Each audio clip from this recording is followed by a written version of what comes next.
If we can dream it, we can do it.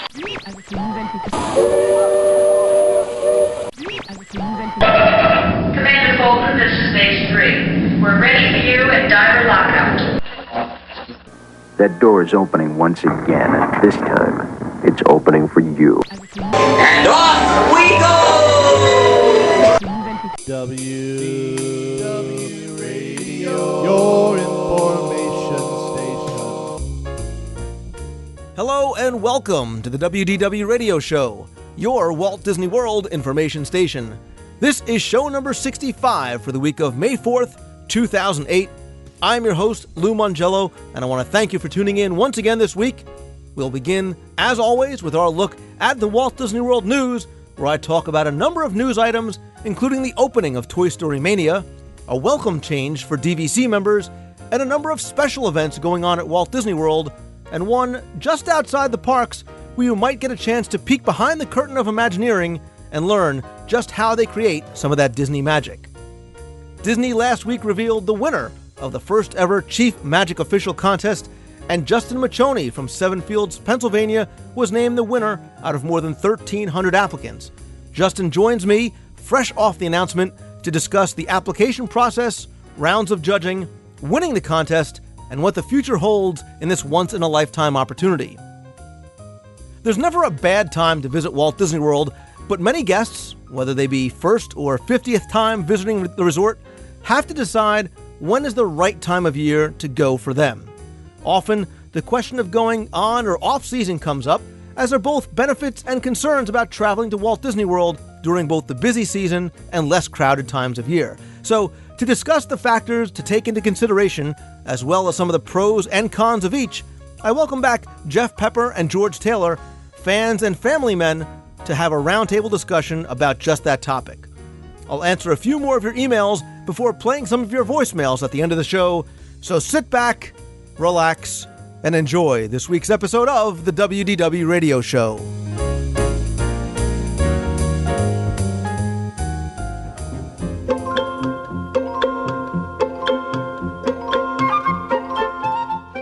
Let's start the show, as always, with some recent Walt Disney World news.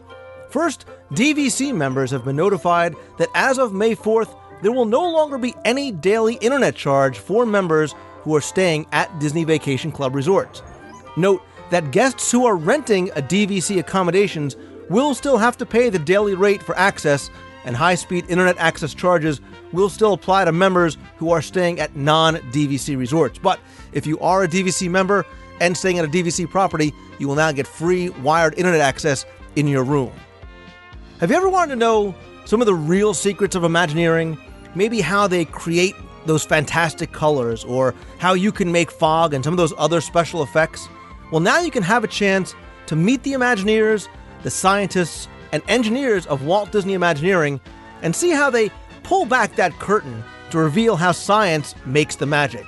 So if you're in the New York area on Saturday, May 31st, between 10 a.m. and 3 p.m., you can discover some of the secrets of your favorite theme parks and learn about topics like robotics, pyrotechnics, artificial intelligence, and roller coaster physics.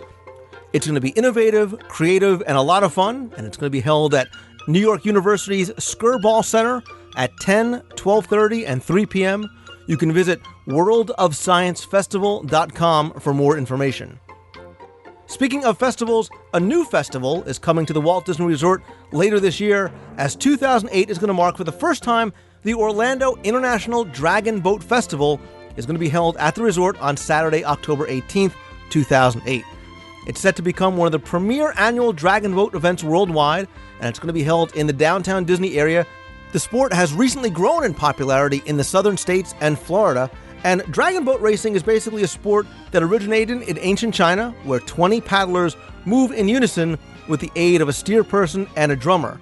Now, people of all ages and fitness levels can participate, since it's really more about the synchronized movements rather than strength and experience. Those are really the keys to success. For more information about dragon boat racing and the International Dragon Boat Festival in October, you can visit gwndragonboat.com, and of course, I'll put that link in this week's show notes. Speaking of special events that are coming to Walt Disney World, the 13th annual Epcot International Food and Wine Festival is going to run from September 26th through November 9th in Epcot. And this year, guests can explore these cities in Wonderland, from Cork Island to Cape Town, South Africa, and so many more. The 6-week festival is going to showcase tastes from countries on 6 continents with more than 25 international marketplaces serving appetizer-sized portions that are run about $2 to $5 each. Of course, it's called the Food and Wine Festival, so there will be wine and beer pairings at each of the kiosks. Now, some new festival flavors this year are going to include Lyon, France, Marrakesh, Shanghai, China, Bologna, Italy, Tokyo, and Mexico City. Now, of course, there's also going to be exhibits along the promenade that are showcasing different types of entertainment and crafts of several of the countries, as well as daily complimentary wine and beer tastings and culinary demonstrations. The festival continues to grow as it attracted more than 1 million guests last year, and other festival highlights to look for this year include the Festival Welcome Center, that's going to have a champagne and wine bar, complimentary wine seminars and book signings, as well as a place to purchase festival keepsakes. There's also going to be more than 250 Disney chefs and celebrity chefs conducting demonstrations and hosting dinners and tasting events. Those names are going to include people such as Kat Cora and Todd English. For more information, you can visit the Disney World website.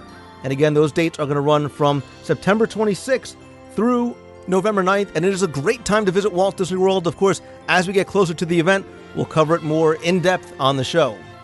Another new special event that's coming this year to Walt Disney World is Disney's Royal Quinceañera Weekend. Because for the first time, the Walt Disney World Resort is offering a weekend dedicated to celebrating that most magical time in a young Latina girl's life, which is turning age 15 and that passage to young womanhood. The weekend is going to take place in Epcot from August 29th through September 5th, somewhere around Labor Day, and it's going to be an event that's really steeped in tradition, as every young woman is going to walk into a ball held in her honor, complete with princesses and sort of that Disney magic that only they can create.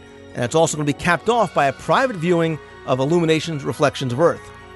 The weekend includes a 3, 4, or 5-night stay at Disney's Coronado Springs Resort, theme park tickets, and the Quinceañera celebration at Epcot. For more information, you can visit disneyworld.com/quinceañera or call 321-939-4555. You can also contact my recommended travel provider and partner, Mousefan Travel, at mousefantravel.com for additional rates and availability. Now, maybe a quinceañera party is not for you. Well, what about Mickey's Not So Scary Halloween Party and Mickey's Very Merry Christmas Party? Tickets to these popular events are now on sale by phone only by calling 1-407-WDisney. Tickets will go on sale at disneyworld.com soon.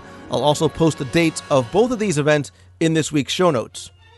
Let's go ahead and stick with special events for a minute, because registration is now open for the 9th annual Disney's Race for the Taste 10K.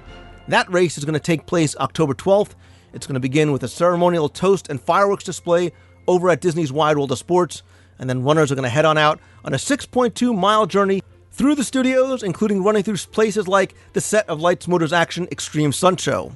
Now, the race is going to end inside the International Gateway over at Epcot, but unlike other races, runners and their friends who have tickets and family members are going to have an opportunity to sample cuisine from the Epcot Food and Wine Festival at a post-race picnic. Now, you might want to lay off the brie and wine for a while until you kind of get some fluids back into your system, but I can't think of a better way to celebrate than dining on food from the Food and Wine Festival. There's also going to be awards presented to the top 3 finishers in several categories, including top male, top female, and wheelchair divisions. And there's also going to be several Race for the Taste kids races, including a Heelys Race and Roll. That's a 200-meter for kids age 8 through 14. There's also going to be a 100-meter event for kids who are ages 1 to 3, and another 200-meter race for kids age 4 to 6, and a 400-meter race for kids who are age 7 to 9, and another 800-meter event for kids age 9 to 11. So if you are going down there and have kids really of any age across the board, as long as they're 1, they will be able to participate as well. You can register or find out more online at DisneyRaceForTheTaste.com. Race-only registration is just $45. If you want a race included with Disney theme park tickets, that's $73. And once again, both participants and spectators are encouraged to bring some non-perishable food items to the event for donation to the Second Harvest Food Bank of Central Florida. one big item that is coming from the parks this week is that on May 2nd, Toy Story Mania cast member previews began. And the reviews, minus the details, as I want to really experience it all firsthand when I go myself in a couple of weeks, have been nothing but glowing. And if you're going to be at the studios from now until May 31st, there will be intermittent and unannounced soft openings for guests throughout the day, so be sure and check back at the attraction early and often. And while you're walking to the event on the former Mickey Avenue, you'll notice not only the Pixar Studios sign, but the new Disney's Hollywood Studios logo that has been placed on the Animation Courtyard archway, replacing the old MGM Studios logo and lion. Now, I want to move right from the news section over to the Walt Disney World rumor mill, because it's been a few weeks since I reported anything in this section, and there are a few reasons behind that. One of which is that there are a number of rumors that I have that I'm working on getting some additional information on before reporting them on the show. A couple of things, though, that I can tell you is that I have heard more about Disney's Night Kingdom, and from what I understand from my sources, the project is set to move forward, but with no targeted opening date. I've also reported in the past that a roll around Wall-E character would be coming to the parks, and that rumor seems to be even moving more towards the realm of news than before. Look for a 3 to 4 foot tall Wall-E robot, probably in the studios later on this summer. I've also heard that plans for the Star Tours update may have been kicked back into high gear, with the original plans to update the attraction having been expanded to include the exterior queue, as well as additional technological enhancements, which I've been told will instantly propel this attraction to e-ticket level. Now, I do have a few other rumors that I'd love to share, but I can't at this point. But let's just say that they have to deal with two of my favorite reasons to visit Walt Disney World: food and parties. So stay tuned for more rumors, and be sure to visit my blog over at DisneyWorldTrivia.com for updates as they occur. To discuss this week's news or rumors, visit the forums over at DisneyWorldTrivia.com.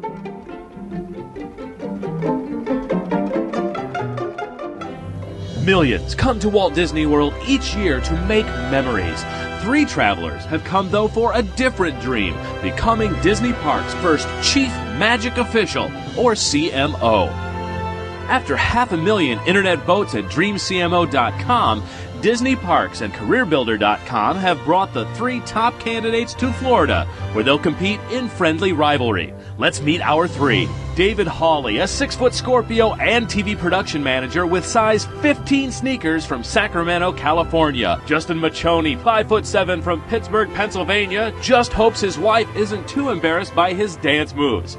Justin marched down Main Street, USA in high school, and as an adult returned to direct a marching band. It's more than just the parks, it's more than just the movies, it's more than all of the amazing things that Disney creates. It's the lifestyle, it's the belief in magical things, it's the belief that you can become or dream and create anything that you want to be, and I try to live that and make that possible for everybody. Trip West, a 6'6" radio DJ from Atlanta, Georgia, can wiggle his ears but not sure if he can still dunk a basketball. Trip got his first Mickey ears at the age of 2. He's been training for the CMO challenges with his 4-year-old and 2-year-old daughters, also big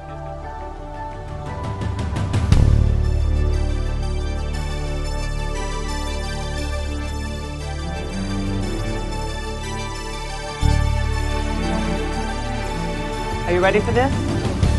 This is the moment we've all been waiting for. Ladies and gentlemen, the real Chief Magic Official is Justin! Good job, Yay! Good job. Come here, Justin. Good job.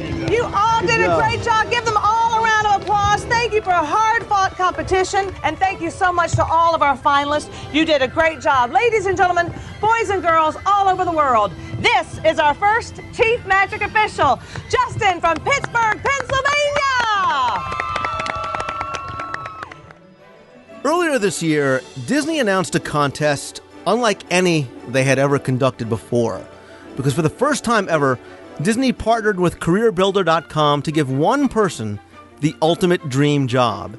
In fact, they didn't just give them a job, they created an entirely new position, and that's Chief Magic Official. And in a description that seemed to be part ambassador, part Ultimate Dream Squad member, it offered a chance to be a true magic maker for 1 year.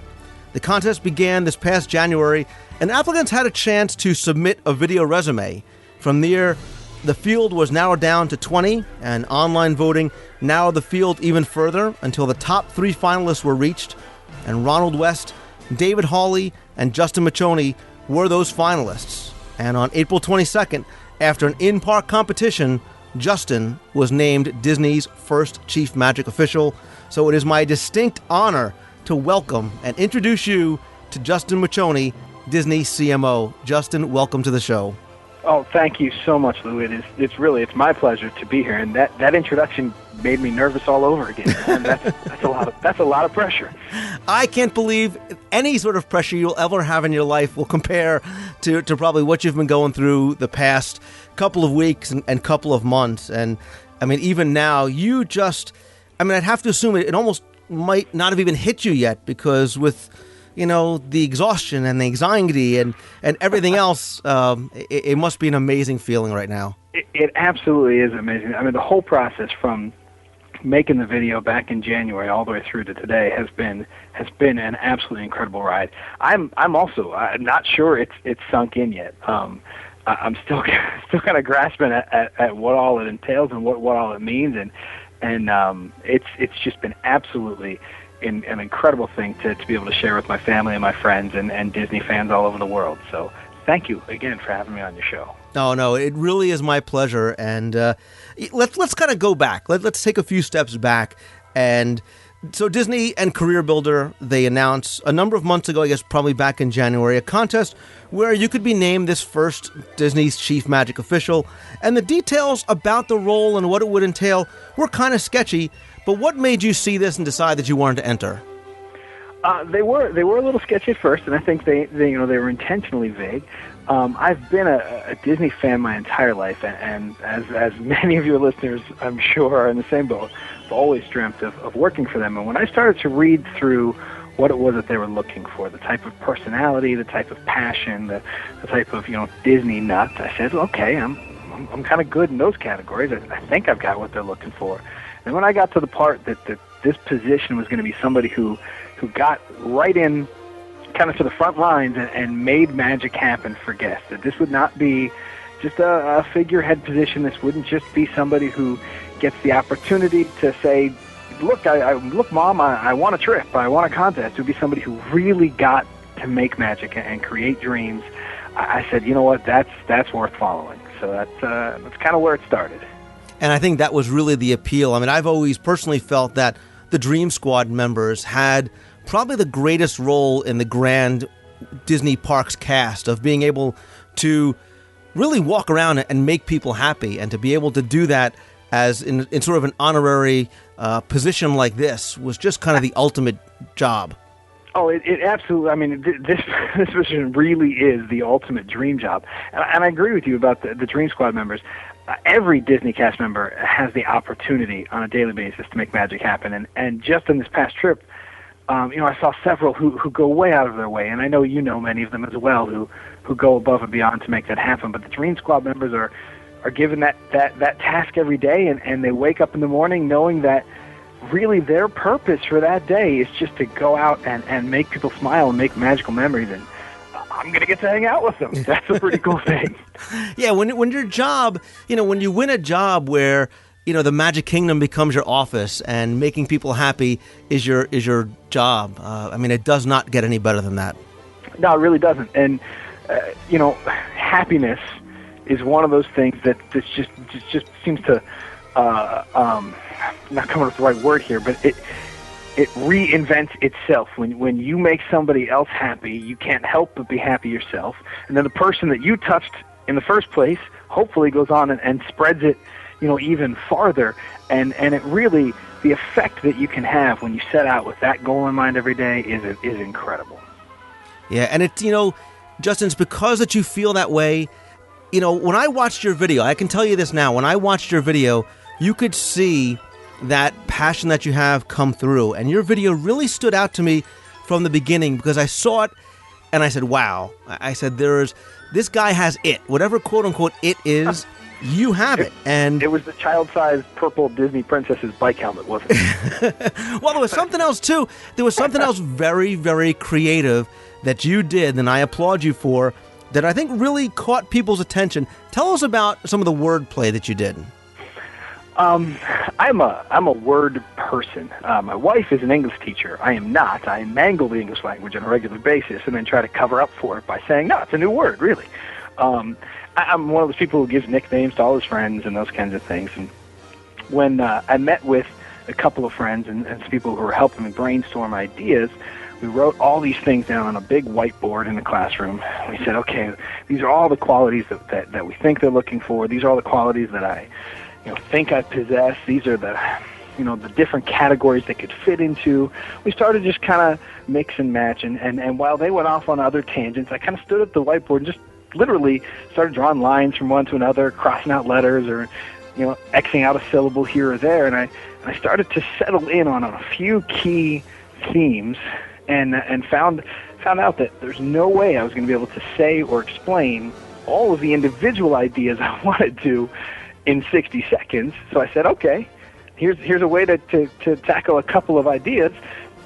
Smush the words together. I get more words out in 60 seconds, and it's an actual visual, real-life form of creativity. It's easier than just saying I'm adventurous and I have a sense of curiosity.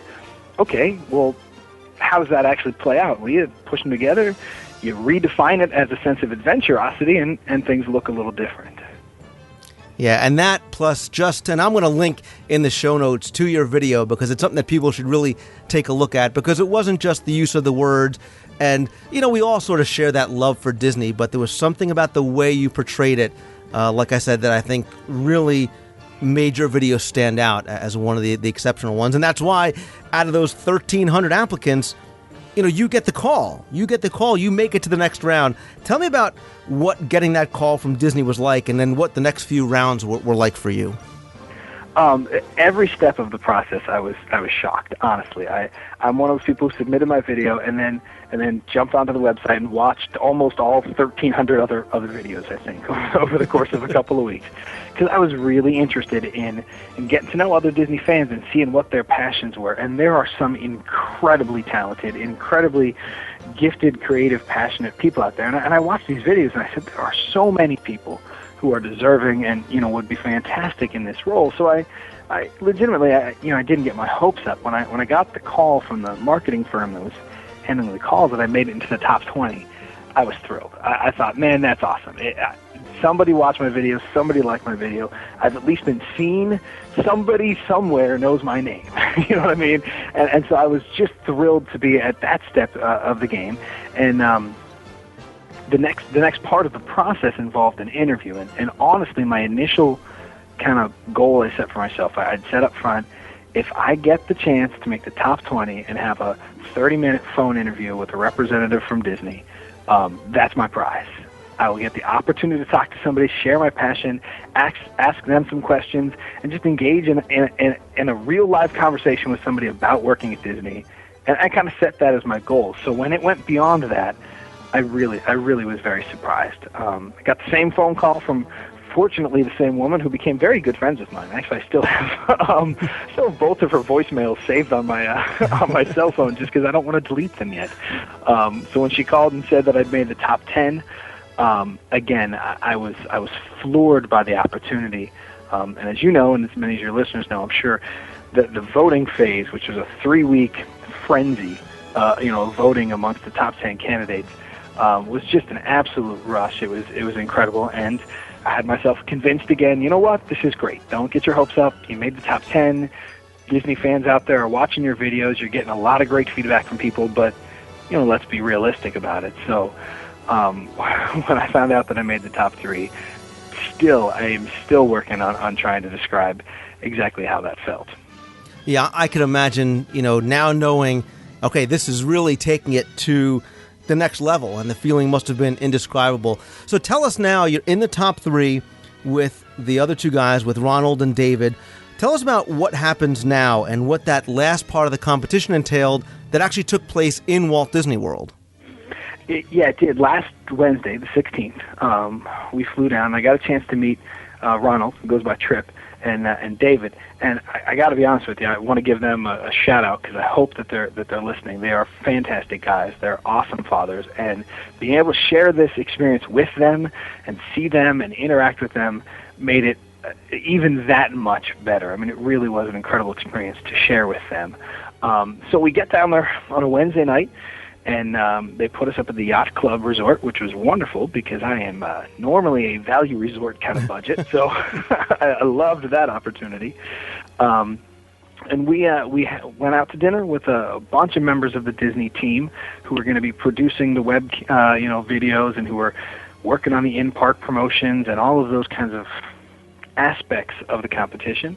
We had dinner together. We got an outline for what was coming up for us in the competitions. We got to ask some silly questions and answer some silly questions and just really engage in a lot of fun. And it was probably the most creative and energetic dinner meeting I've ever been a part of. I mean, the people, everyone there just poured this excitement out of them.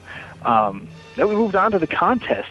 Two straight days, Thursday and Friday, 2 long days, but 2 days that, looking back on them now, went way too quickly, of contests in the parks where we got to interact with guests. We got to be on Main Street right before the parade in the afternoon, and interact with the crowds. I got to meet some members of the Dream Squad. Just the list of things that they allowed us to do it's just absolutely incredible. I'm still in shock of how much they let us do. Yeah, and watching the videos, I was so excited for the three of you guys because I could only imagine how much fun that had to have been. But there really was a competition aspect of it as well, and it was in 3 parts. And there was a stroller derby, face painting, and Sonia made me proud, a trivia contest of overall Disney theme park knowledge. I'm sure that Disney World Trivia website and trivia books came in very, very handy. I'm just kidding, of course. I was just going to say, if you would like a plug, if this is where I could give one for you. Because No. I absolutely. I've spent time on the website. I own both of the books. I'm a rabid Disney reader, and that kind of became apparent that I've absorbed a lot of information about Disney because it's just that fascinating to me.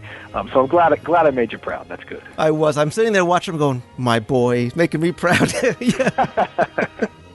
But what about the other two? I mean, the stroller derby and the towel folding and everything else. Did you know what was coming ahead of time in practice, or did they kind of just spring this on you? We got a phone call. Let's say I don't remember exactly when. I think it was about a week before we left to go down there with the details, saying, okay, these are the 5 events, main events that we're anticipating right now. Things are subject to change, but probably going to do a stroller derby. Probably going to have you fold some towels like little towel animals. Probably going to have you see which person can get the crowd to make the most noise. So we were able to sort of get the juices flowing on the ideas ahead of time, but the specifics and how they were actually going to play out, we really didn't get until the day of. I did because, again, I'm a little bit of a dork, and I'm very familiar with my local bookstore. I went and bought a book on towel folding because maybe these guys are pros at this. I wanted to at least feel like I'd practiced. So we had a little time to prepare, but not a whole lot. Right. So now you go through the competition, and now you have to wait. The waiting process begins until Tuesday, April 22nd, Tuesday morning. The announcement's made in the Plaza Rose Garden in Walt Disney World. That video is online as well. I suggest people go and see it. To ask you if you were in shock is probably the silliest question of all. I have to say I give you credit because had it been me, I would have been, weeping like a schoolgirl. But when they finally pull it off and they reveal it, what are you thinking? Shock, honestly, is the best word I can use right now. I really was in awe at the moment. It was an incredibly beautiful scene. It's 8 o'clock in the morning. The park is practically empty. It's a crystal blue sky. The Cinderella's castles, your backdrop, you've got the rose bushes around you. Mickey and Donald are there. They're shooting confetti in the air. The whole thing, when it kind of plays back in the movie reel that's inside my head, it plays back in slow motion, either in silence or with one of those really sweeping, orchestral scores in the background. But I was floored. I couldn't believe that this was really actually happening, that we'd gotten to that point, and that was really my name. I was just in shock, and I'm still not entirely sure that that it's really hit me. I don't think I've come back down just yet. I'm sure, and I have a feeling you probably won't come down, until next May when your tenure is over. But what I was going to say, I got 12 more months of flying high on this one. So. Exactly. So tell me, what happens next? The announcement's made. Do they pull you aside and say, okay, here it goes. This is what your first assignment's going to be. This is what your training's going to be. What happened after the announcement? Well, fortunately, I had the chance to talk to both Trip and David and congratulate them and thank them for being a part of it.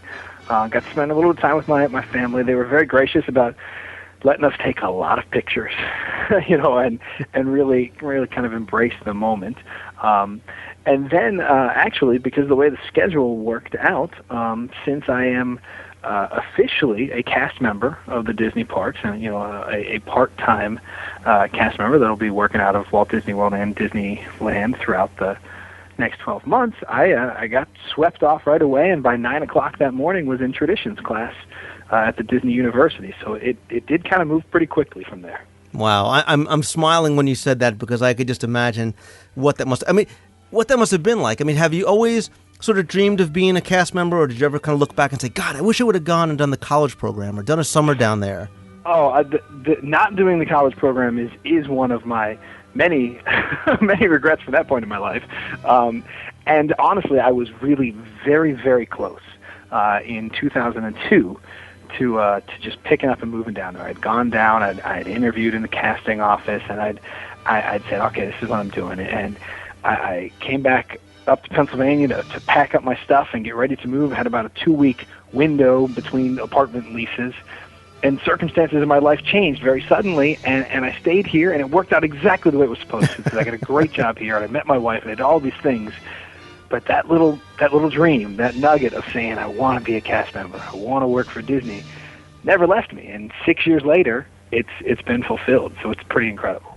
Yeah, I definitely think everything worked out just the way you had planned it. Exactly. Well, yeah, this is really how I had it mapped out. So, but what do you know? If you can say what the next 12 months are going to hold for you, what your first assignment's going to be, or how, what are you going to be doing?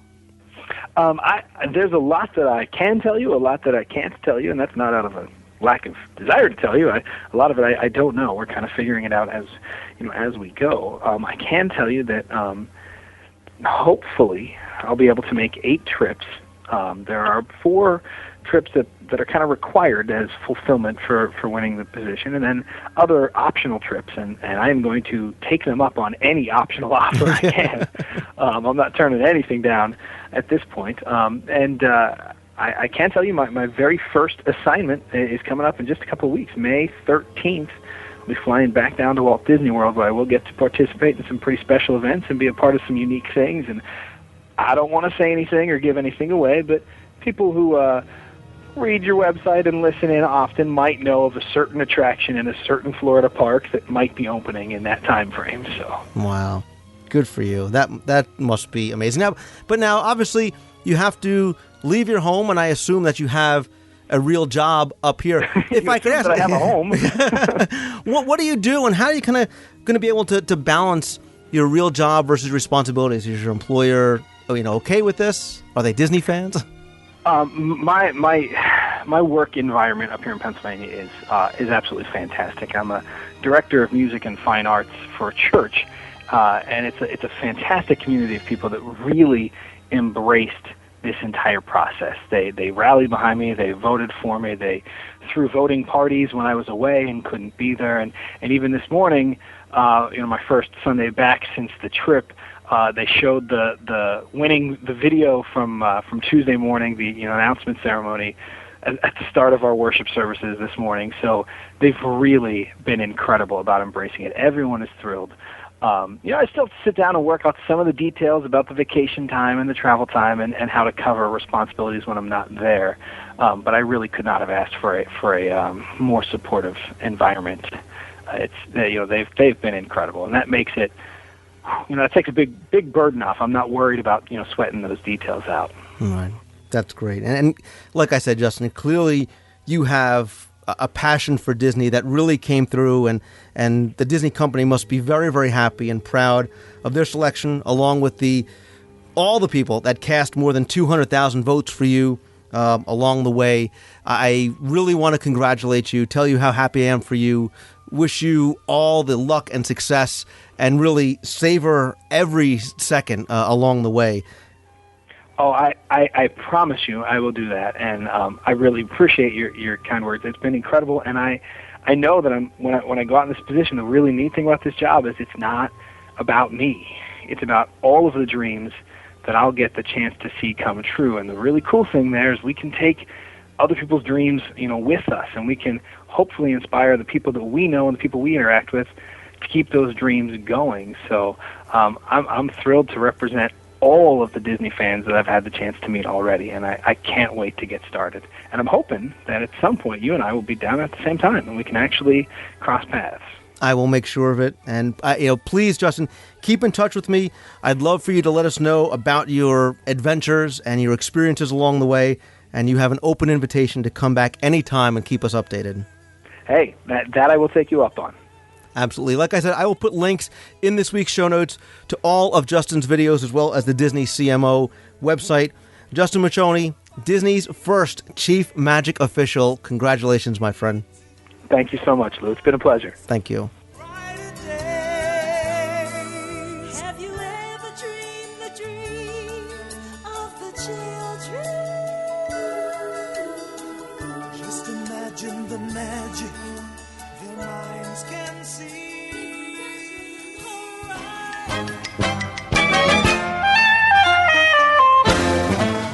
In the last couple of months, I've had occasion to visit Walt Disney World during a time of year that I normally don't visit, including during spring break and around major holidays like Easter.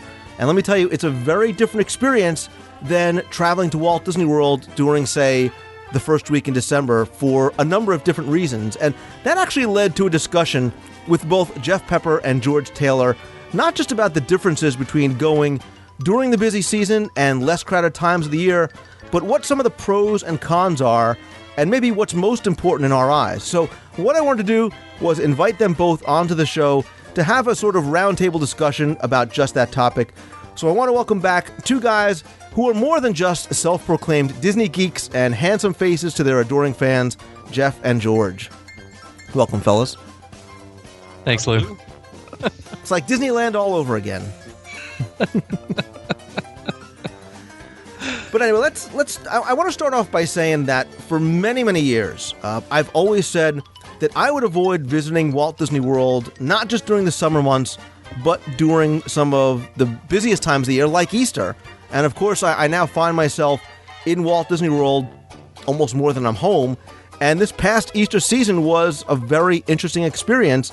And like I said, both of you commented to me about the pros and cons of going sort of on-season versus quote-unquote off-season. But before we get into the pluses and minuses, I think we really need to clarify for people what these seasons are. What do we mean when we're talking about on-season and off-season in terms of times of the year and dates? So when we talk about on-season, obviously we're talking about times like the summer, major holidays like Thanksgiving. Other really, really busy times are Christmas through New Year's, the couple of weeks around Easter, President's Day, Martin Luther King's birthday, and spring break. And now that spring break season, and I'm sure you guys can attest to, that seems to be getting longer and longer. Because I know, for example, this year, the Northeast spring break was timed very differently than, say, the Mid-Atlantic areas. It was a lot later, so that spring break season sort of really extended a bit. Yeah, we were surprised. Our kids, Jeff and our kids, are in the same school system. And so we had the same spring break this year, which was the week after you were there and the week after most people's school breaks were. And the week we were there, we saw differing crowd levels all the time. And even talking to some cast members, they were shocked at the level of the crowds that had been there the week before, right after Easter break. It's a lot more people there. Yeah, I was very surprised when I went, and I had gone a couple weeks after Easter. I had never seen the Magic Kingdom, for example, so crowded as the one evening that I had gone, where Town Square, you really couldn't even move through. There wasn't much room to even get around. I mean, we basically walked in around 8:30, saw what we could of Spectrum Magic from a distance, and left because it was that crowded. Yeah, and it's like you said, Lou. The thing is when you're talking about off season versus on season, people, even those that are just casually just going to Disney World like once a year, once every few years, when they're planning their trips, they are kind of making assumptions, and you have to be very, very careful, because what we consider the off season, to which extent Disney labels it the off season, you talk about things like, say, September, late August through the end of the year, and then into January, February.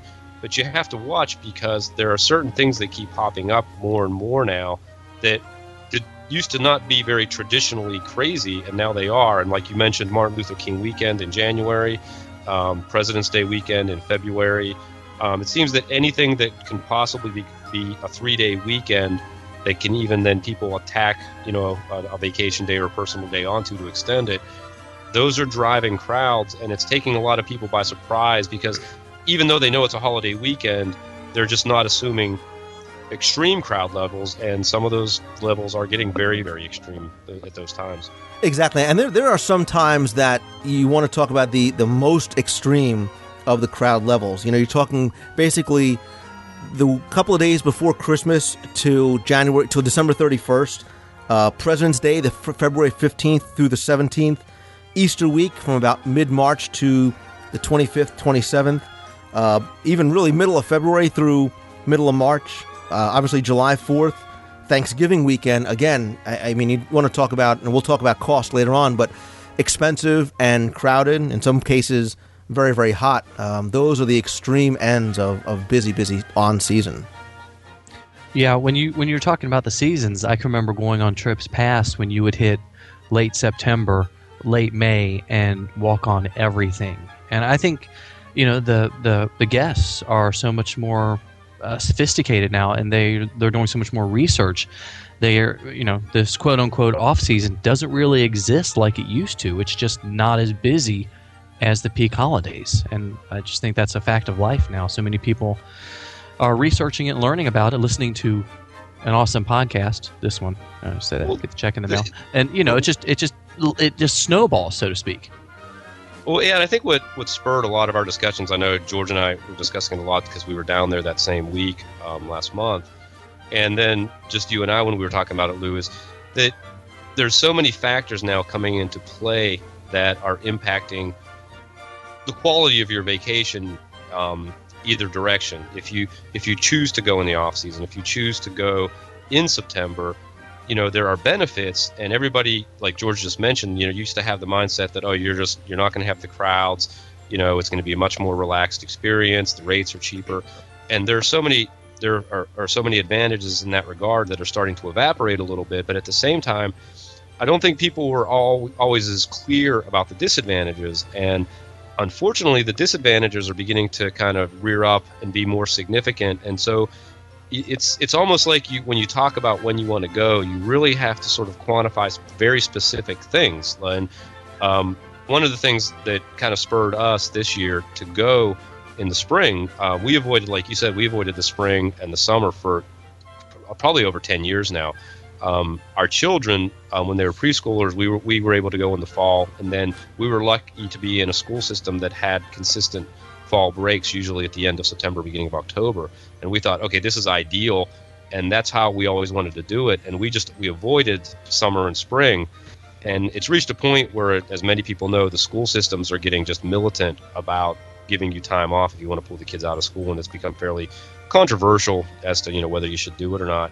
And so we finally just said, look, we've got to go in the spring. And our personal experience was that we truly, truly enjoyed our week. Despite the disadvantages of the heavier crowds, we saw so many things positive that we hadn't really experienced on the off-season trips. Yeah, and just, by way of reference, the quote-unquote off-season traditionally has always been the week after Thanksgiving to the week before Christmas, very early to mid-November, September, after Labor Day, pretty much all of October, and a lot of the other times throughout the year that aren't around holidays.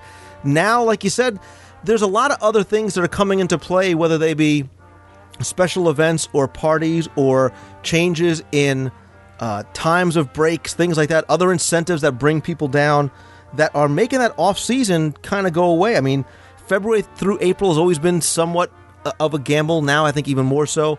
Now later on in the fall, you've got special events, you've got all kinds of promotions that Disney is coming out with. So there's a lot more to consider, and to a certain degree, it's somewhat of a crapshoot maybe. Well, even a crapshoot when, you have two families like Jeff's family and my family that went down, and we had almost two different completely experiences because of our party. Jeff's got two teenage boys, and I was actually with a party of 9 people altogether, which is a hard thing to move. So there's so many issues even while you're there. If it is crowded, if you've got some mobility issues, and it can make put a completely different spin on your trip. Yeah, one of the things that we discovered that was kind of the positive side of it is that we found that we're very traditionally park hoppers. We like to start in one park, typically head somewhere in the afternoon, possibly another park, or possibly shopping, go to the resorts or whatever, or go back and swim, and then head back to a park in the evening. And that truly is, the one of the premier strategies for the busiest times of the year. And because that was a part of our routine very distinctly, it fit very well into that week. Whereas I know, George, you mentioned that you weren't dealing with park hopping, so you were forced to stay in the parks as the crowd swelled throughout the afternoon, and then by early evening, when things might have been kind of slowing back down again and being a little bit more easier going, as everybody was worn out and ready to go. Oh yeah, when we travel just as a family, it's a lot easier, and I know my boys, I know what their limits are. When you're taking a larger group of people that haven't been there before, and you've got issues like, how do you get 9 people from the Magic Kingdom over to Epcot without killing each other? It can make a big difference to it. And we found once we were there, if we could get everybody up and get ready and be in the parks first thing at rope drop, it was astounding how we almost had 2 to 3 hours in the parks with low lines. The moment you hit that lunchtime period, it was over, and the lines just swelled. Yeah, and that is a really good point. And that's one of the things that really surprised me, is because we anticipated this was a peak season. We just assumed that from 9 o'clock on, it was just going to be a nightmare. That once the floodgates opened, and you really do truly, even in very, very busy days, you have a good 2 to 3 hour window there where you can get an enormous amount of things accomplished, and not even necessarily be using FastPass to its maximum advantage. Exactly, and that's one of the pros that I wanted to mention about going on season, is that for the most part, I think the parks don't get really busy until the afternoon. But again, one of the advantages of going on season is that the parks are open very, very long hours. I mean, sometimes the park is open till 12, 1, 3 o'clock in the morning. So even it'll kind of balance the long crowds and the long waits with how much more time you have to spend in the parks. Yeah, we had. Go ahead, Jeff.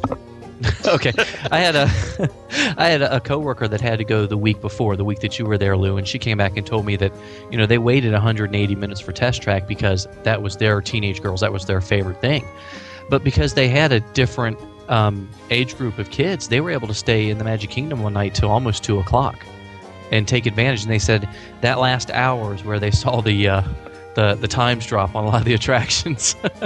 So yeah, taking advantage of those extended hours is one thing, but you got to be ready to go all night.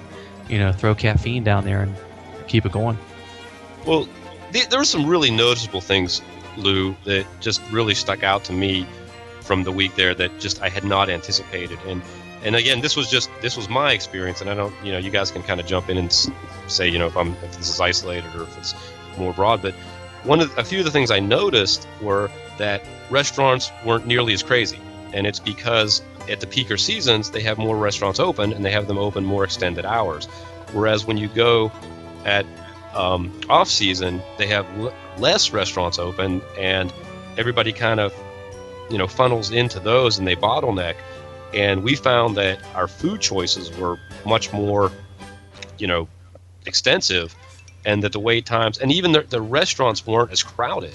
There was one particular day when we were at the Backlot Express in the studios, and it started pouring down rain, and it was dinner time, and even though people rushed in to get out of the rain, the restaurant still was not jammed. It was very relaxed, not very, not extremely crowded, and the wait times weren't very long. And I think that's one of those things that I think people don't realize, that Disney expands their resources during these peak times. And so a lot of things that you automatically think are going to be very wacky aren't going to be wacky. I mean, everybody seems to focus so much on wait times that they sort of don't necessarily focus on a lot of the other things that sort of create just comfort factors and sort of low stress that are there. Right, and I was actually going to speak to that next about the restaurants, because when I came back from this last trip, restaurants like El Parada y El Perico was open, which normally will not be open probably during some of the down times. You'll also find some of the little carts, like the egg roll cart in Adventureland, not always open all year. It had a line, and that actually, Jeff, I had a somewhat different experience, because I think if you try and go during the peak lunch hours, for example, I'll use my experience at Pecos Bill. The lines for Pecos Bill were literally out onto the sidewalk of Frontierland, and they had every register open. They had actually shut down the self-service little kiosks and were taking orders to try and expedite the process. There wasn't really a lot of places to sit. They had cast members directing people here and there. So that's something, if you're planning, you want to eat your lunch at 12:30 every day, you've got starving kids, that is something you probably want to just take into consideration. Yeah, when we had made our preparations for the trip, and I talked to the other couple that went with us, I was like, we're not going to do a lot of sit-down meals because of the dining package. It's going to be hard to get into them, and we would eat mostly at counter service. One time it just happened to end up, we were at the Columbia Harbor House right at 12. And I said, let's just go inside. We're all hungry. Let's see what we got.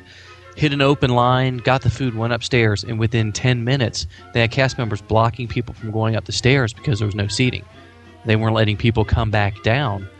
The same thing when we crossed over Fantasyland into Tomorrowland, stopped by Cosmic Rays, and I've never seen this before. They had a cast member outside the door, and people lined up, guests lined up after the cast member, waiting for people to come out before they let him in. And it was 12:30, 12:45, right on the dot, which is also a great time to ride when everybody else is eating lunch. Then I have another interesting observation to make, because I'm just it's kind of trying to decipher how this goes, because our comparison recently was we were down Martin Luther King Day weekend, and that weekend we had a good time and we did everything that we wanted to do, but it was very, very crowded, and ADRs were just like impossible. We tried to make 2 to 3 ADRs. We couldn't get anything close to the times, and the one ADR we finally did take, because we really wanted to eat at the restaurant, was Boma, and we ended up eating at 9:30 at night. And this time when we were there the week after Easter, totally different experience. I mean, I literally, we were in Epcot and wanted to do lunch at Tepanetto. I got on my cell phone, called, and had a reservation for an hour later. And there was just a very distinct difference there, and again, that surprised me, because I was expecting the ADRs to be practically impossible that week as well, and they weren't. Yeah, that was when we were talking about restaurants, that was the other thing I wanted to mention was, if you are going to go during one of these busy times a year, it's not a con, but you've got to make those ADRs, as close to 180 days out as possible. And some people say, well, I don't know where I'm going to want to eat when 180, 6 months before I go. But unfortunately, it's just a fact of the way things are that you're going to have to do it, especially if you want to eat at some of the more popular restaurants. But the thing is, then, that's also significant now year-round, because the ADRs have become problematic in the off-season because of the free dining promotions, and then again, these kind of just, when they put certain restaurants, they close certain restaurants down for rehabs, like they did with Tepanetto and the Italian restaurant, that's cutting down the amount of seating, and it's forcing the other restaurants to pick up the slack. And so there's so many factors like that to make that problematic, at the slower times. True. I mean, walk-ups during certain times of the year are just, they'll laugh at you if you go up and ask if there's a walk-up for some of these restaurants during the busier times of year. But you're right, Jeff, about because of the promotions and because of just how things are getting relatively crowded all year round. But the other thing that you have to keep in mind about going on season, and obviously specifically only to a certain point is the weather. If you're going to go in even May or April and May, and certainly in the summer season, it's hot, and it's not just kind of hot. It's blazingly hot and very humid, and that's something for a lot of people you need to take into consideration as well. And again, that's where the touring kind of strategies come into play, and it kind of comes back to that sort of the morning evening dynamic where you get in the morning, head out in the afternoon when it's the hottest, and then go swimming, do something, get inside, go shopping in the cool air, and then head back out once the sun goes down and it cools off. But yeah, if you're on those particular times of the year, if you're out there between noon and 6 o'clock, you're going to melt. Yeah, you got to make sure you've got that time, just a downtime for your whole group, for one thing, to do something else and take a break, recharge those batteries. You almost need to reset yourself so you can head back out and see all the fireworks and hit all the attractions as well. Yeah, and that's when obviously going back to resort, using the pool, or even going to the water parks or whatever for a day is important to keep in mind. But let's use the weather and kind of segue into talking about going off-season, because in the quote-unquote off-season months, that's usually where you're going to find better weather. But there are other advantages to going, not just because of the weather. For the most part, for argument's sake, let's just say that there are less people in the parks. There are shorter lines. The prices are a lot better, and we're going to talk about the how money plays into it. But there's also other things going on too. There's different events, different promotions going on to get you there, whether it be Flower and Garden Festival or Food and Wine, that give you maybe another reason to go without having the extended hours or going in the peak seasons. Yeah, it does give you the opportunity going off-season just to do so many other things. Spend a lot of time at downtown Disney, or do some resort hopping if you have the ability. Not just because you are going to spend a lot less time in the parks, because there's just a lot less time available to you. So you really have to think about other things to do besides sitting in the hotel room and staring at each other. Yeah, and while we talk about all the advantages of going off-season, I think there are a lot. You've got the weather, you've got the cheaper prices, you've got more accessibility to things, you've got shorter lines.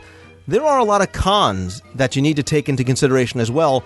And one thing that people might not realize, especially if they are not familiar with how the park calendars work, is that the parks may open late and close very early. I mean, early being 6 or 7 o'clock at night. And now you no longer have 8 a.m. to midnight. You've got 9 a.m. to 6 p.m., which sort of balances having those longer lines versus shorter lines.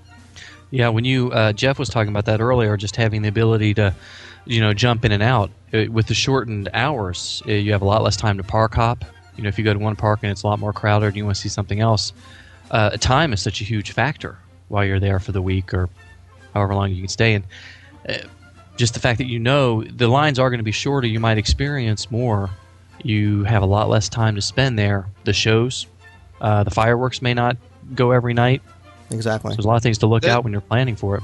That's what was really significant to us going in the spring as opposed to the fall when we usually went, is that we felt we got to do more. When you go down, in the fall season, for instance, at Magic Kingdom, you're only looking at possibly 2 nights of the week, typically Saturday, Sunday, where they're running the parades and they're doing the fireworks. And the rest of the times they're usually typically, as Lou said, closing at 7 o'clock. And even with, when we were down there, even with, them doing Pirate and Princess a couple of the nights, we still had so much more opportunity to spend at the Magic Kingdom. And so we got to do more. Even though we might have waited in lines, we might have been, our kind of rule of thumb is that we typically won't wait in a line that's longer than a half an hour. And even with waiting in some lines that ran anywhere from 15 to 30 minutes, if we weren't able to get fast passes or whatever, we still felt that we were maximizing our vacation and doing much more than we ever had done on a fall trip because of just simply the availability of the hours being extended, because on top of that, you did have your extra magic hours for staying on property.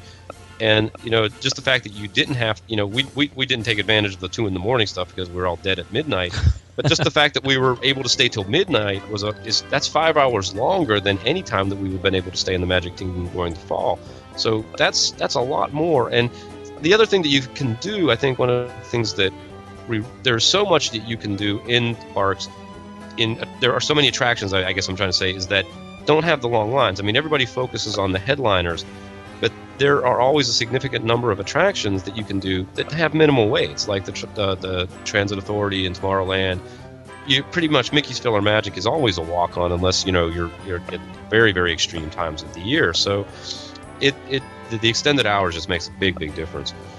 Yeah, and it plays into how you have to prepare too, because some of the shows, like you guys mentioned, like Spectrum Magic, like Phantasmic, might only run a couple of nights a week. So now you have to make sure that you are in the right park on the right day, especially if you're only going for maybe 3-4 days, if you want to experience those shows. And lest we forget too, that during the off season, attractions might also be down for refurb, and it might be a week, it might be a month, it might be a couple days here and there. But for that family that goes off season and Haunted Mansion is down, or Pirates are down, or their favorite attraction is down, that can be very disappointing.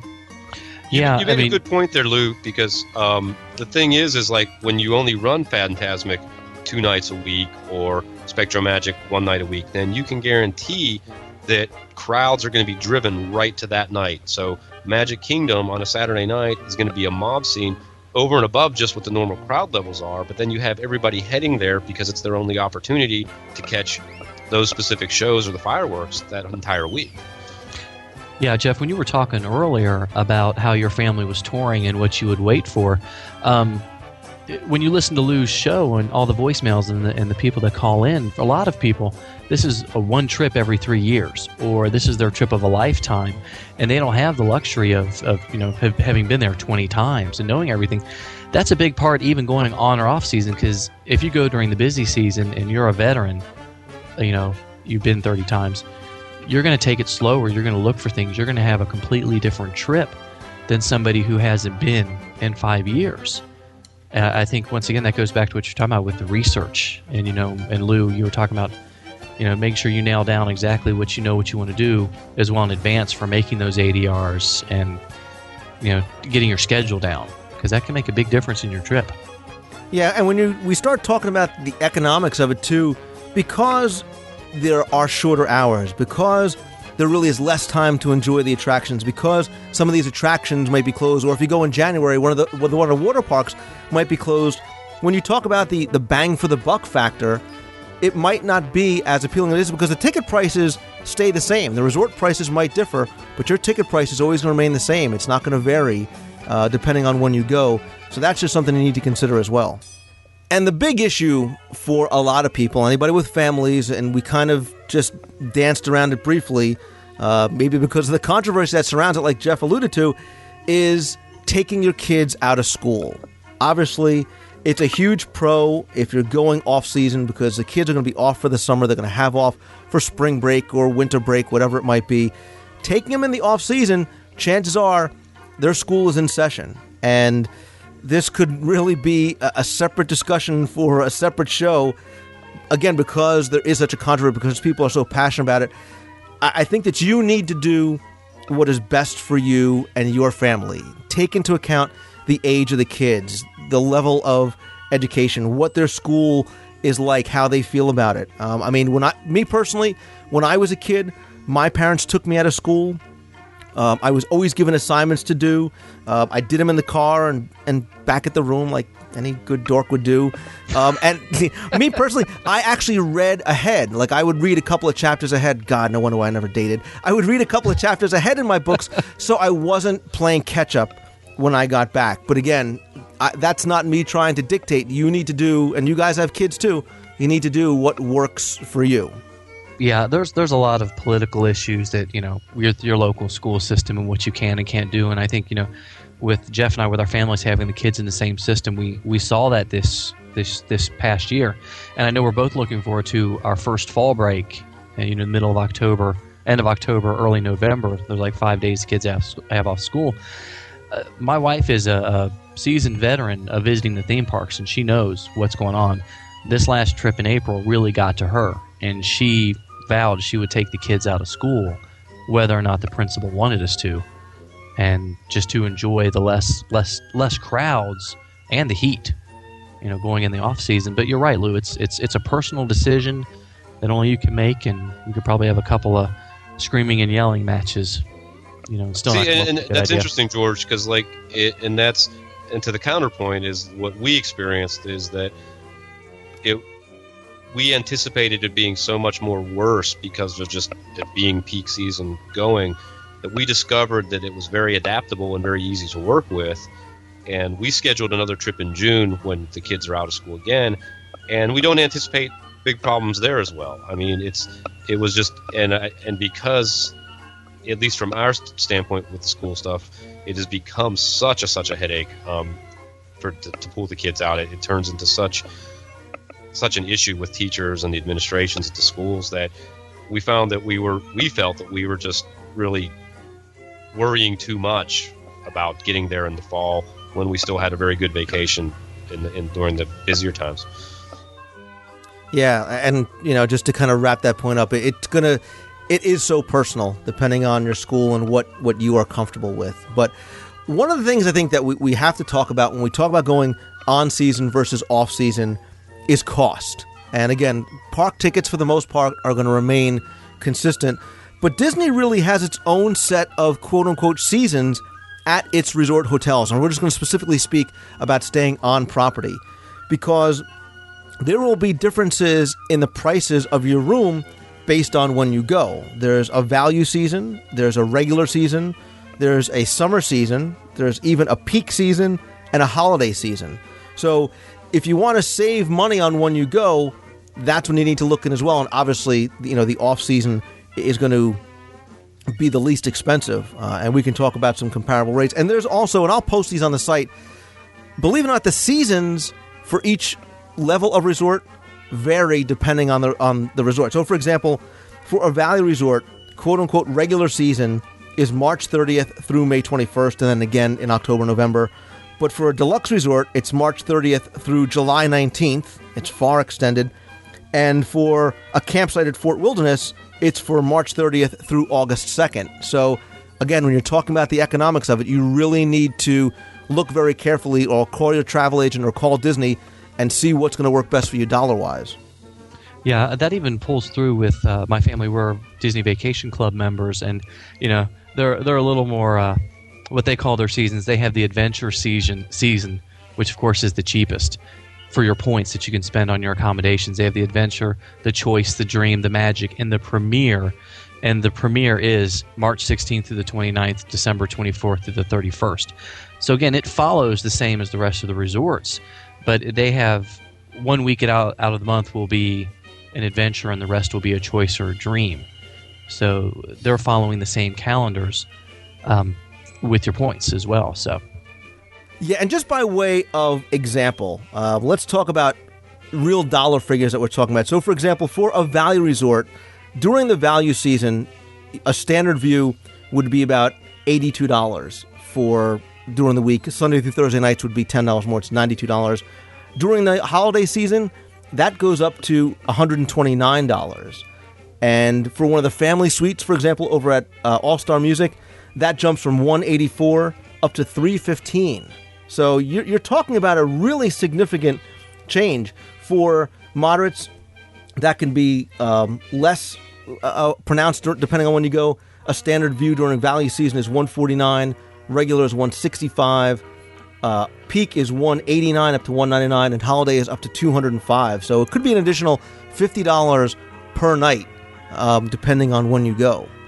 Well, that's a good point with the value seasons, Lou. But again, and not to kind of keep belaboring it, but when you go and you might be very, very focused on getting the most inexpensive rate you can, but you really do have to weigh out the quality of the vacation you're going to get, as well as we talked about with the the limited hours, attractions being down. So it's a trade-off, and consider it not so much a value that the room is going to be the deal maker, I guess, when there are other things that you need to take into consideration. No, Jeff, and that's exactly the point, is that the reason why we did this segment is because there are so many things you need to take into consideration, and it goes above and beyond just school and cost and everything like that. But, you're right. But when you say, for example, the family decides that, they want to go, they want to make it something really special, they want to stay at a place like the Polynesian, Well, they go value season, it's around $340 a night. You go during the peak or holiday season, you're talking about almost $200 more per night. So now you're staying a week. That, increases the cost exponentially. But again, cost is a relative term, and there's things that you have to take into consideration when you're looking at the cost. And I think to sort of summarize, there really is no right or wrong time to go. And we're certainly not trying to preach that you should go here or there. We just want to give you some opinions and information to help you plan when you go. And I think, look, no matter when you go, if you go and you are prepared and you've done your research, you're going to have a good time. Yeah, Lou, that's one thing that my brother Andrew always preaches is, a crowded day at Walt Disney World is much better than a day at work. And I tend to agree with that. Just spend time, do the research before you go so you know what to expect and you know what's going on. But just, hey, you're at Disney World. What could be better? Yeah, so obviously your family's schedule and there's going to be mitigating factors that are going to determine maybe only certain times that you can go. So if there are those periods that you're only able to go, whether it's because of work or because of your kids, do your research, be prepared, see what maybe extra events are going on, like Extra Magic Hours and Pirates Party. Don't be surprised if the park closes early if you go off season. Make your plans and be prepared. But guys, I want to thank you for coming on, talking about maybe some of the pros and cons of on versus off season. And real quick, Jeff first, then George, what for you is your ideal time to go? I guess because we had this really good experience this spring, I would say a post Easter. I definitely wouldn't want to go Easter week, as you testified to that, Lou. But I really do kind of like the time frame that falls between Easter and towards the end of May. I've been down a couple times for short trips in May, and I think May is a great time, and it doesn't appear that the hours are limited to any great extent. So that's kind of the time frame I'm looking at, and I also like we're going back in June, potentially to do Star Wars weekend, and I think that'll be a good trip as well. Yeah, I think the premier time, at least for the family going down for us, is probably the first week of December if we can manage to take the kids out of school. They've got the decorations up. The crowds are really, really light. As we talked about, the hours aren't, you don't have as many hours in the park. But with the crowds the way they are, you just can do so much more. And then you've got all evening to, check out the resorts, have some good dinners, do some shopping, and have some good quality family time. Since you probably can't, let me say I'd like to go every single day. I guess we'll go with December and, then stay for Mouse Fest. Yay. Yeah, the first week in December, not just because of Mouse Fest, is one of my favorite times of year to go. It's value season. The weather is nice and cool. You get the benefit of the holiday decorations without the crowds. I think October is also another really good time of year to go as well. There's lots of special events going on.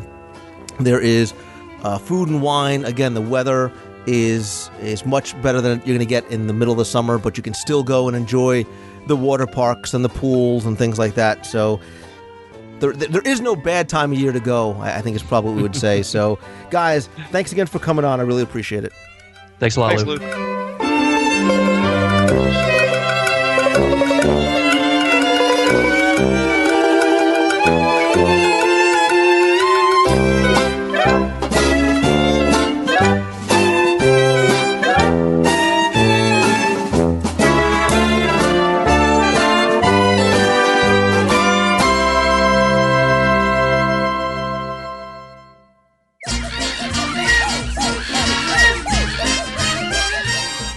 I want to take just a few minutes and get through some of your emails because I have a lot to get to, and I appreciate your patience in getting these answered on the air.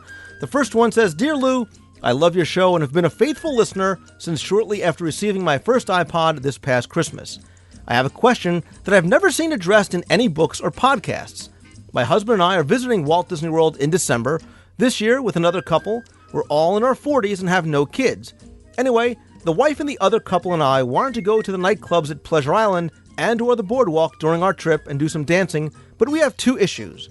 First, as we mentioned above, we're all older folks, and we're hoping that you could recommend a place that played at least a few tunes we could dance to. I noticed one called 8 Tracks that looks like something we'd enjoy, but do people our age actually go there and to the other clubs? Second, none of us drink, and in fact, one of us in the group has been in AA for about 15 years. We don't mind places with bars, but we'd like to avoid a spring break type atmosphere with large drunk crowds and waitresses offering us Jell-O shots every 5 minutes. What are the crowds and vibe like at the various clubs? Are some more our speed than others? I do want to mention that we've traveled to Walt Disney World with this couple before, and the restaurants and cast members could not be nicer or more accommodating about finding out which dishes used wine or liqueur so our friend could avoid them, but we were curious about the clubs. Thanks in advance, and that's Nina from Norristown, Pennsylvania. Nina, thanks for the great question, and first of all, as someone who's approaching 40, I am telling you that you are not old. Second of all, there is a wide variety of places that you can go and enjoy without the, as you say, drunk spring break crowd, which you really don't find even down in Pleasure Island. But I'm going to give you a couple of places that you might enjoy that have some great music that you can dance to. Let's start off over at the Boardwalk with one of my favorites. That's Jelly Rolls. That's on the Boardwalk side. That is a dueling piano bar that also has a little bit of room that you could dance to. It's a very upbeat place. It's a little bit more of an older, mature crowd. It is adults only, and it is a lot of fun. Also in that area, if you're interested, a lot of people overlook Kimonos. That's over at the Swan. That's a very, very nice sushi bar, but they also have karaoke nights some evenings. So if that's something maybe you're looking to do, you could do that as well. It's a little bit less of a bar atmosphere if that's what you're looking for. Over in downtown Disney, there are a lot of different options that you have. One that came to mind would probably not be a place like even 8-Track. So I'd probably recommend something like Raglan Road. It is a restaurant. It's also a bar, but it's a little bit different type of a crowd that you'd get, say, for example, at Motions or Mannequin, which are places that I would definitely kind of stay away from based on what you're looking for. 8-Tracks might be a good option. It sounds like we're of the same sort of age group, and they're going to play that 70s and 80s style.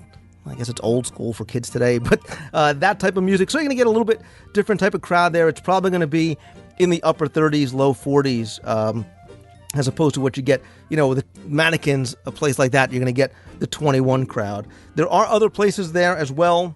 You might want to even consider going over to a place like the House of Blues.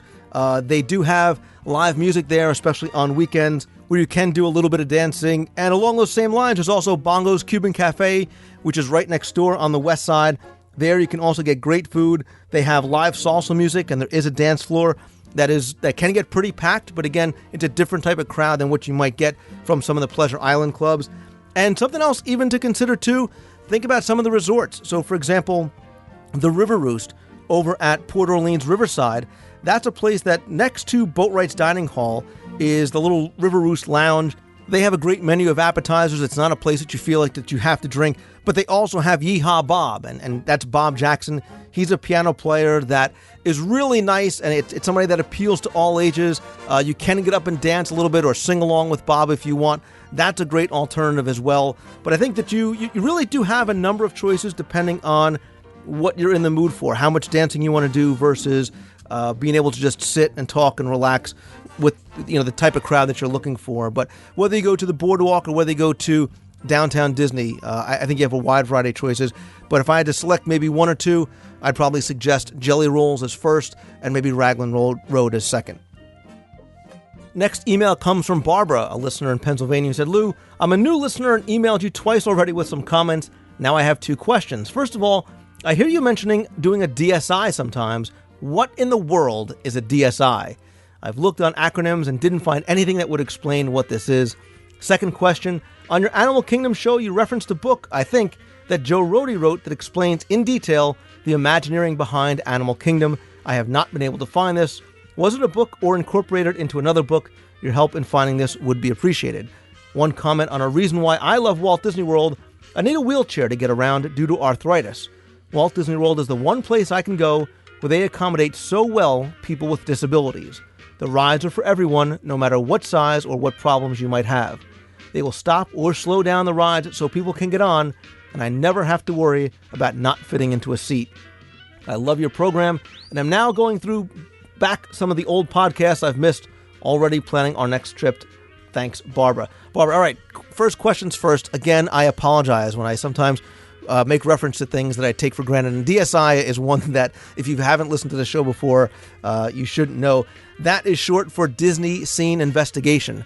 That's a segment that I do with Jeff Pepper. He's from 2719 Hyperion, where we really take a long, sometimes very long, detailed look at everything from a resort to an attraction to a queue to a restaurant to a shop, to really help bring to focus some of the detail and some of the stories that are so intricately woven that many people overlook, to really give you a better appreciation of what the Imagineers have put there to create some of that Disney magic.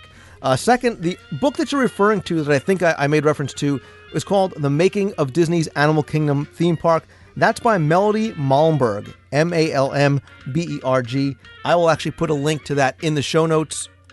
And here's a fact that you might not know. She is actually Joe Rohde's wife. So she is intimately familiar with the creation of the park. It is a wonderful book. Again, I don't believe it is still available new, but there are many places online that you can find it. Again, it's called The Making of the Disney's Animal Kingdom Theme Park. And thank you for your comments about going to Walt Disney World with some challenges. And this is something that I'm going to cover in detail on the show, but I appreciate you bringing to light the fact that you appreciate what they do so much and the accommodations that they give to you and everybody else. So Barb, thanks very much for that email. Next email is from Gloria, who said, "Hey Lou, I was listening to your show on Animal Kingdom and it made me remember something. I want to say late 90s or early 2000s. I remember leaving Disney's Animal Kingdom and noticing this plant outside the gates. My sister and I were younger at the time, and the plant started talking to me, and if I recall correctly, moving as well. He then asked for some of my water because it was so hot out that day, and then made a joke at how expensive the water was at Disney. What my question is what was that? I recall a talking bubbler in a trash can, but I haven't seen them in my recent trips. Have they done away with them, or did I just miss them? Thanks again. Keep up the great work, Gloria." Gloria, you are talking about one of the quote-unquote living characters over at Disney's Animal Kingdom, one of the sort of live performers, and that's West Palm. That is a moving, talking, roving palm tree who performs in the Oasis area. As you said, he or she will approach guests and adults and kids alike and talk to them and make jokes and things like that. Very similar along the same lines as Pippa. That's a talking trash can that appears over in Conservation Station. There's also Push that appears in Tomorrowland. Just one of the many sort of roving bits of entertainment, little surprises that you can get as you walk through the parks. From what I understand, West Palm makes his/her way around the Oasis. You might be able to check your Times Guide for schedules, or even ask a cast member if they know when West Palm or one of the other entertainers might be out. Next email says, "Lou, you inspired me on your recent half-mile run, so I decided to start to train for the 2010 half marathon. I never ran a marathon before, so I'm glad I'm giving myself plenty of time to train. Not long ago, I saw on Deb Will's site that the 2009 half marathon was already full and closed. Can you tell me when I need to register, where and how I need to register, and how much does it cost? I want to thank you for everything you do. I look forward to your show every week. Thanks for inspiring me to run the 2010 half marathon." That's from Paul in Barnegat, New Jersey. Paul, thank you for listening, and congratulations. You have taken the hardest and the first step, and that's just deciding to go ahead and do it. Now comes the easy part, registering, training for the most part, and running and having a great time in the marathon. Like you said, the marathons do fill up pretty quickly, and yes, believe it or not, the 2009 half marathon is already sold out. What you need to do is visit disneyworldsports.disney.go.com. There you'll find a link for headline events. There you'll find the Walt Disney World Marathon Weekend. I'll also put a link up to that in this week's show notes so you can get to it easily. There you can register for the Goofy Race and a Half Challenge, the full half family fun, some of the kids races, some of the different events that they have going on. As far as when registration opens, it really opens not long after the last year's marathon closes. So you might want to start looking January, February for the dates online as to when registration opens. Obviously, pay attention online as well. I'll also try and cover that on the show when those dates will be. Like I said, the half marathon filled up very quickly. That is $115 per person. It's $125 for the full marathon, and you'll see on the website exactly what that includes, because in addition to just getting to run in the race, you get a race program, and you get a shirt and a goodie bags and transportation and all kinds of other stuff to really sort of make this the memorable experience that I had. So congratulations to you and anybody else that's decided to go ahead and run. As I said in the show, it was one of those once-in-a-lifetime things that I've done at Walt Disney World that I will never, ever forget, and I'm sure, Paul, that you'll have the same type of experience.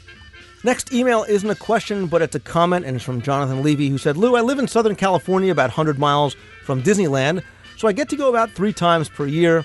We travel to Walt Disney World for a week stay about once every 2 years.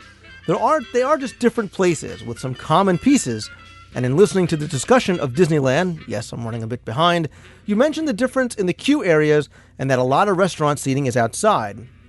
What you didn't see off-season is that the queues are often extended outside the attractions with stanchions and ropes when it gets busy. These issues always seemed obvious to me, and it goes beyond having less space. Florida is often very hot, humid, and not very occasionally very wet. Southern California is seldom any of these, so outside almost always works at Disneyland, but can be rather unpleasant in Florida. P.S. Only 8 rides on Indiana Jones? Come on, that's just Bush League. My personal best is 11. Jonathan, you need to take that up with Eric Hollister. But you make a great point, and that's why I wanted to read this on the show, that maybe we didn't address as far as it being beyond just space restrictions as to how and why. And a good example for this, for example, is that maybe we didn't address properly on the show, and that it goes above and beyond just space restrictions, because the weather does play into a large factor. And if you look at something like the Mad Tea Party, your Mad Tea Party in Disneyland is uncovered, where our Mad Tea Party in Walt Disney World is covered, and obviously that is because of the extreme temperatures and the heat and, yes, the rain that we get in Florida. So great point, and thanks very much for pointing that out. Time for one more email. This one comes from Jamie Hagel in Wauconda, Illinois. Said, hey Lou, love the show. I've been getting caught up on some old shows lately and have been enjoying the details of Mousefest. My question to you is, if there are any other Mousefest type events going on in other cities.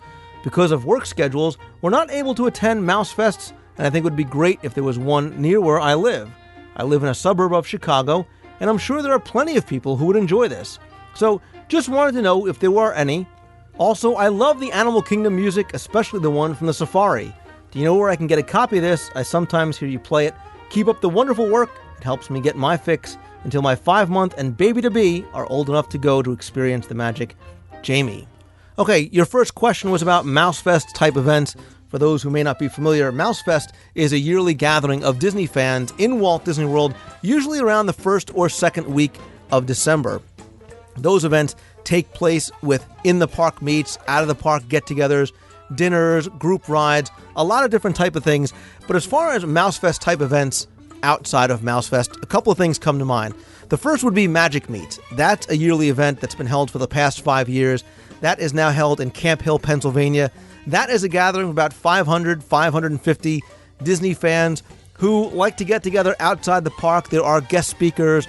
There are tables with authors and webmasters and podcasters either selling or displaying some of the things from their sites. There's also a charity auction that we run at Magic Meets to raise money for the Dream Team project. And it's also filled with little breakout sessions where an author or a webmaster might have a little talk about their area of expertise.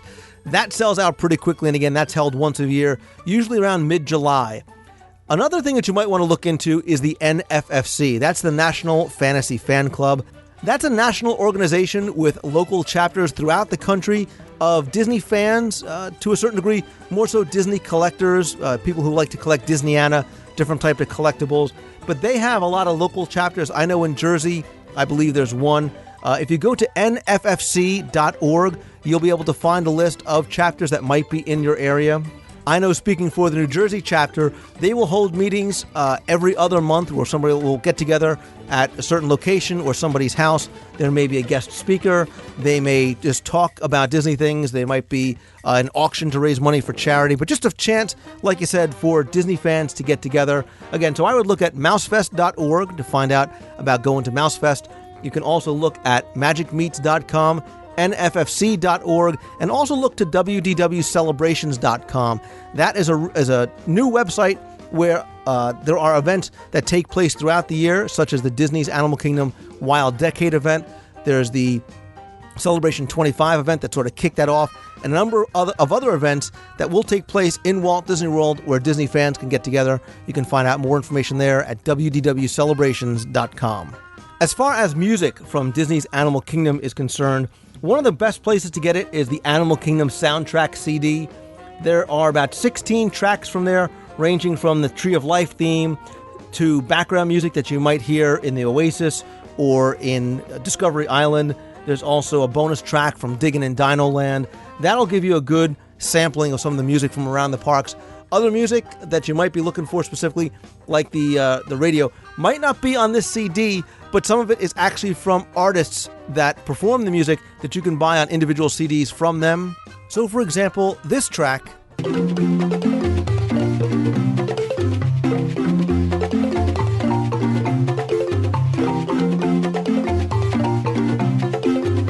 is called Namo, Nhamo. That's by a group called the Balafon Marimba Ensemble.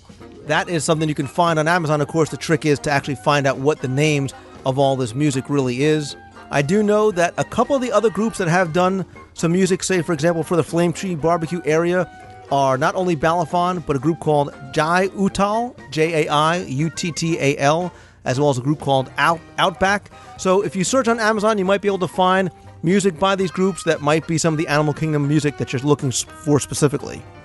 So that's going to do it for this week's email section. If you have an email that you'd like to have read on the air, you can email it to lou@wdwradio.com. Or if you have a question, comment, some feedback that you want to give, you can leave a voicemail at 206-202-4WDW.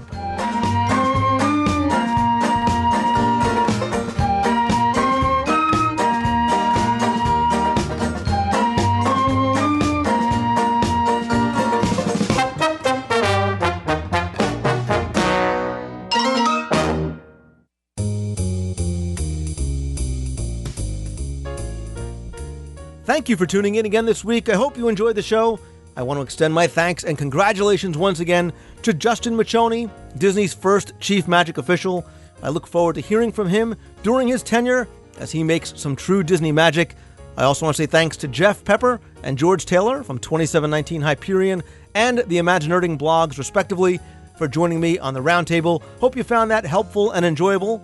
If you want to be on the air, or if you have a segment suggestion, you can email me at lou@wdwradio.com or call the voicemail at 206-202-4WDW. That's 206-202-4939 with your questions, comments, reviews, or, as always, just a hello from the parks. A couple of quick notes I wanted to mention.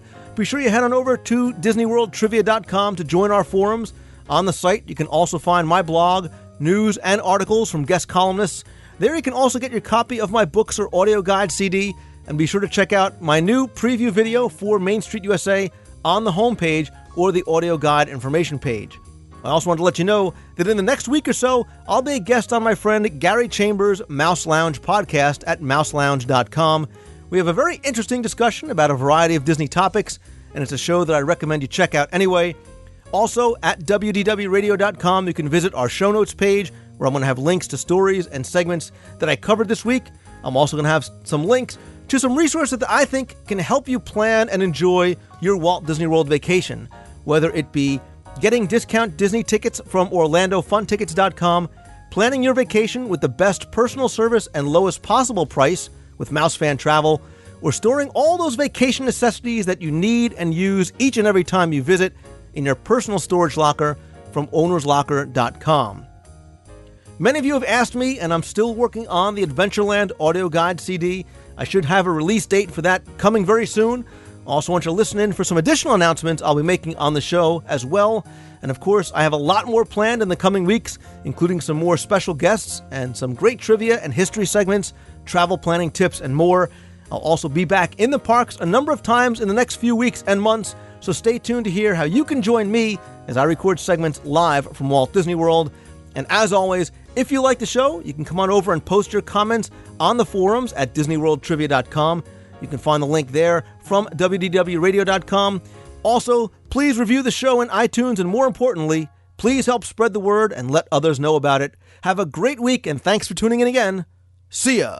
Before playing the voicemails this week, I want to take a quick second and just say that I came to learn that earlier in the week, Bob Varley, who is a podcaster over at the Diz Unplugged, unexpectedly passed away, and I wanted to extend my sincere condolences, not just to Bob's immediate family, but his extended family over at the Diz, because I know that podcasts, I think, allow us as hosts and you as listeners to connect in a very sort of personal way, even though we may have never met one another. And it seems like that's the relationship that Bob had with his listeners. I never got a chance to meet Bob personally, but I could see from the outpouring of support how important he was to so many people. And, it's always sad when somebody passes, but when we, as a community, lose a fellow member, it's even sadder. So I wanted to just take a moment, let you guys know, and once again extend my condolences to Bob Varley, everybody over at the Diz, and of course Bob's extended family as part of the Disney community. Hello, Lou Mongello. This is Lori. It's a beautiful morning here in Epcot. It's about 8 o'clock during the mini marathon weekend. It's the 15K. And I just want to call and tell you thank you for inspiring me to do this. This is a wonderful experience. Very interesting, and can't wait to see you at the half. Bye. Lori, thanks for the voicemail update, and congratulations to you and everybody that ran in the Women Race for the World today as part of the mini marathon weekend. I think it's an awesome job. Congratulations. You guys should all be very proud of yourselves. Hey, Lou, this is Kevin Wirtz from Raleigh, North Carolina. Hey, you guys were talking in the last show about the Mike and Sully show, or what's it called, the laugh floor, and you were saying how Sully was not included. Well, I think the answer is kind of obvious, and this kind of goes back to when we saw the Crush show for the first time.